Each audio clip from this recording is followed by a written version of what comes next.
Hey, what's up, gamers? James here, and I am back from my trip to PAX. I just want to say that it was an amazing trip, and I was so glad to have gone to Seattle. It was amazing. It really was. I didn't expect it to be at all so amazing.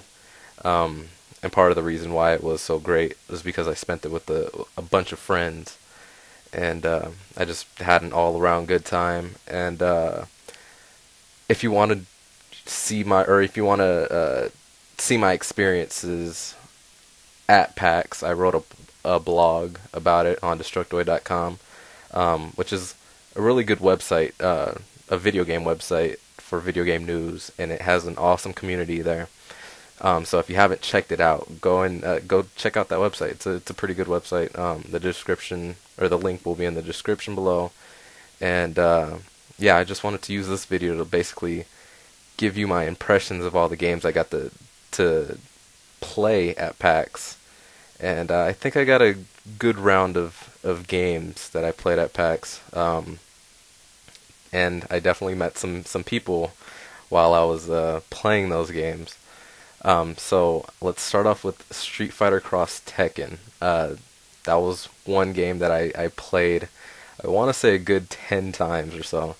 Um, just because it's such a short game, like you're limited to one match, and then you have to, let other people play.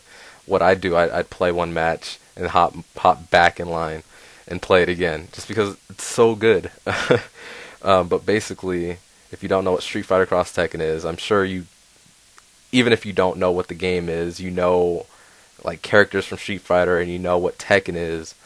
This game is basically interlinking the two games together.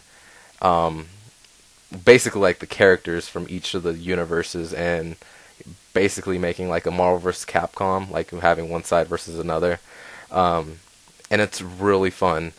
Street Fighter Cross Tekken plays a lot like Super Street Fighter 4 if you're familiar with that, but there's definitely a lot of changes to the game to warrant it being its own game.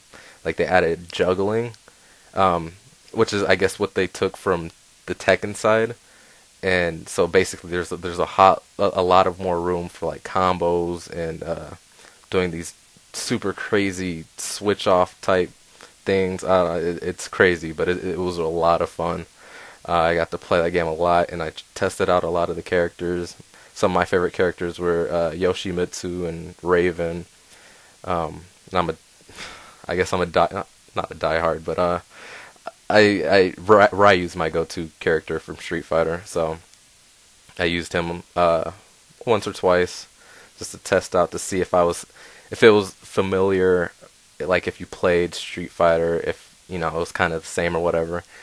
Um, for the most part, it is, but there's definitely, like I said, there's new parts to the game, and I don't know. I guess I'm spending way too much time talking about this game because I have a whole list of other games I want to go through.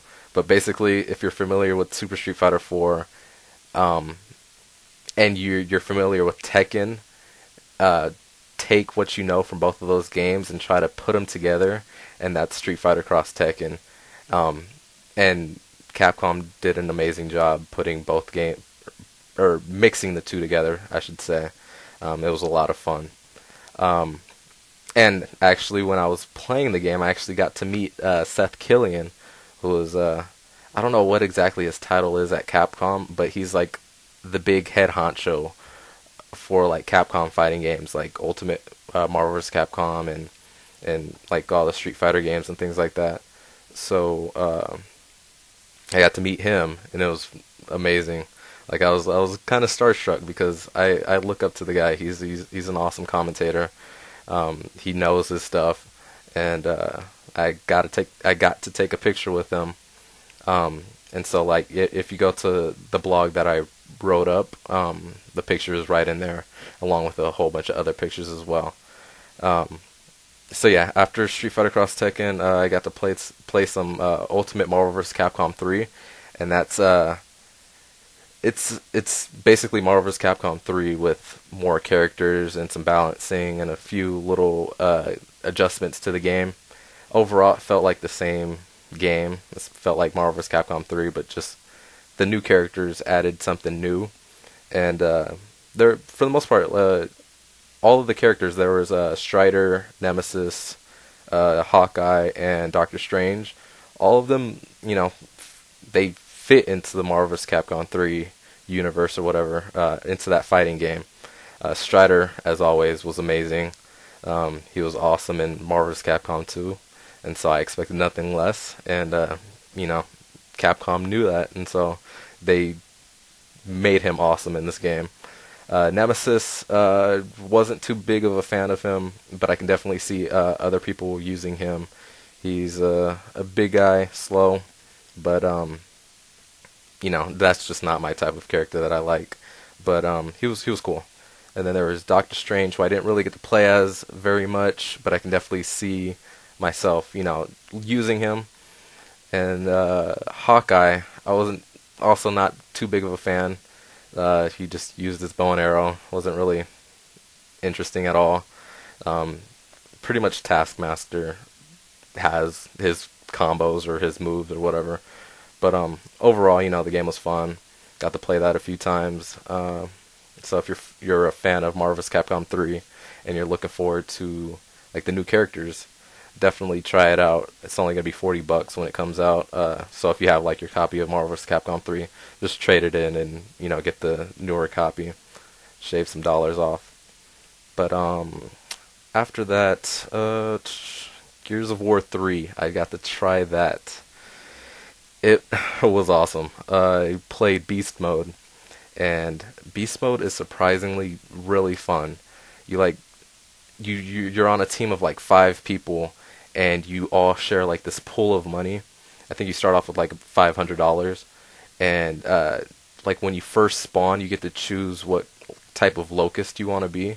You could either be like a ticker, a wretched, whatever it's called, a savage grenadier, and a butcher.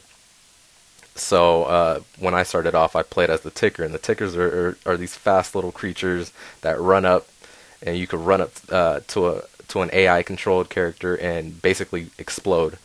It was really fun. Basically, like the whole task that you're tasked to do in beast mode is to kill all the AI characters, and they're going to be like the COG army. And every once in a while, when you go through waves, you're going to encounter like the heroes of the game, like Marcus Phoenix and Dom, and they're going to have like special weapons and things like that. They have like barriers and forts and gun turrets built up, and what you're supposed to do is destroy them. And when you destroy them, you gain money, and like I said, you use that money to use other locusts that are bigger and better. Like I also used the butcher. He was really slow, but he's very strong. Like he swings around his meat cleaver, and it was pretty awesome. And like the Savage Grenadier is just like a regular old locust who uses a gun. He plays just like everybody else, but still it was pretty fun. You unlock more money, and like I guess like the more waves you go up, you unlock other locusts, and you can eventually become the Berserker, which is like the big giant locust that charges at people. But I didn't get to try that out. But it was, Beast Mode was pretty fun, and I'm really looking forward to Gears of War. After Gears of War, I played Resident Evil Raccoon City, and this game actually surprised me. I wasn't expecting that much out of the game, but it's like a 4-player co-op game. You're not playing as any of the heroes that you know of from the Resident Evil franchise. You're playing as like what are they called? Like the police type people, I guess. I forgot what they're called. But you're playing as them, and you're actually trying to kill people like Leon and Claire Redfield. And you basically it's like a what if scenario in the game. It's not like a chapter in like the ongoing series of Resident Evil. Like it's not a main chapter of the story, but it's like I guess like a spin-off basically. And it's a 4-player co-op game, and you're basically tasked to killing these main characters, but at the same time trying, I guess, to contain the virus that's in Raccoon City. And so in the game, you get to choose out of like one of six different characters, and each character has their own ability, and they all look different. It's not like generic or anything like that. They're all their own unique person, and they all have their own abilities that you can unlock as you progress through the story and things like that. And there's different weapons that you can use and buy, and different gadgets. And it was really fun. It's a third-person shooter. Uh, some elements kind of reminded me of Left 4 Dead, uh, but more objective based. It wasn't like like Left 4 Dead when you're trying to go from point A to point B, like going to uh, safe rooms. It's like you're given objectives that you have to go and complete, and there's like boss encounters and things like that. And it was really fun.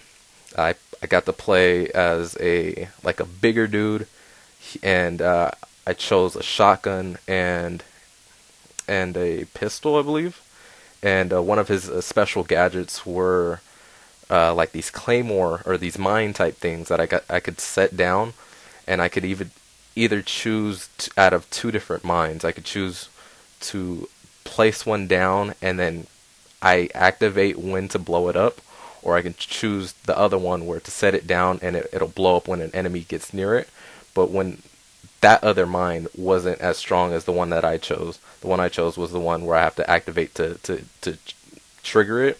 But yeah, overall the game was pretty fun. Definitely keeping my eyes out on the game now. I wasn't expecting much out of it, but you know, it's definitely something I keep in my eyes on now because it's different, kind of. So and I'm a fan of the Resident Evil franchise, and so it's gonna be something cool to look after. So what am I at? 12 minutes already. I still got more games to go through, so this is gonna